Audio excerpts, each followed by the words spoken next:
Hi everyone, Paul Levy with Brownells here, and today we've got more new product.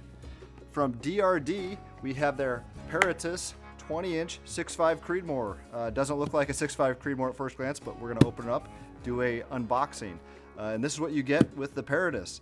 As you can see up here, you've got the barrel assembly. I'll take out the instructions and toss those aside.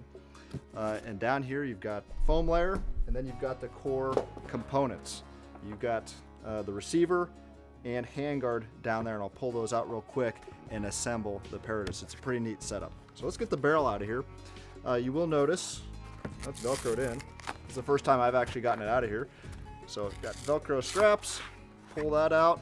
You do have a CIRAC ordnance adjustable gas system, which is pretty nice. So also at the back, you've got a gas tube protector, and that's just threaded on via the barrel nut. So I'll go ahead and pull that off real quick.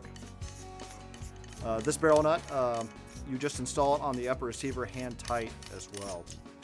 So pull that off, set it aside. Aluminum protects it quite well. Set the barrel aside.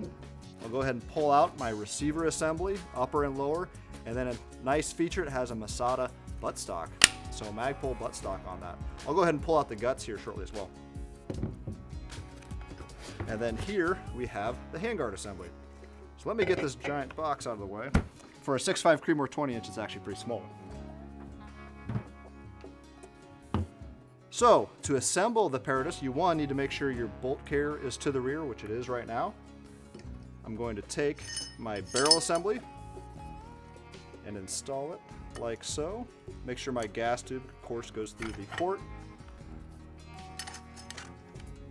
So my index pin lined up, and now I just simply need to thread on the barrel nut. And this is just going to go on hand tight, for now at least. It does have index marks, so you can tighten it with a wrench if you like. Then I'll take my handguard, undo the quick detach lever, slide that over the fore end. Don't ding up the barrel too bad. And then it's going to index with the upper receiver right there. So you don't need to get the barrel nut super tight because that's going to index on the upper receiver. Oh, I forgot to take out the cross pin here.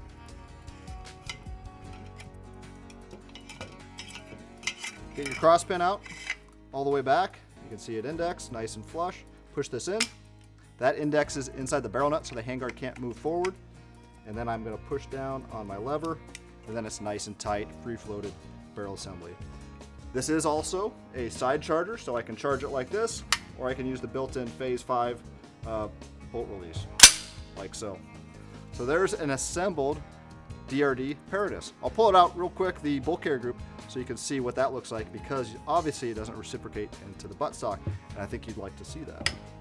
So you take it down, takedown pin over to the side, and then you can't just hinge it open because the recoil spring is engaging the lower receiver right here. So push this forward, and then it hinges upwards while you control the recoil spring, because that's going to want to shoot out. So there's your recoil spring and guide rod. And then I could pull out my bolt carrier, which I think you guys would get a kick out of seeing. You can see it right there. So it's basically a DI style 308 bolt carrier group cut down, and then they have this extension which engages the recoil spring and guide. Pretty clever design. That's it from this week. I'll see you again next week.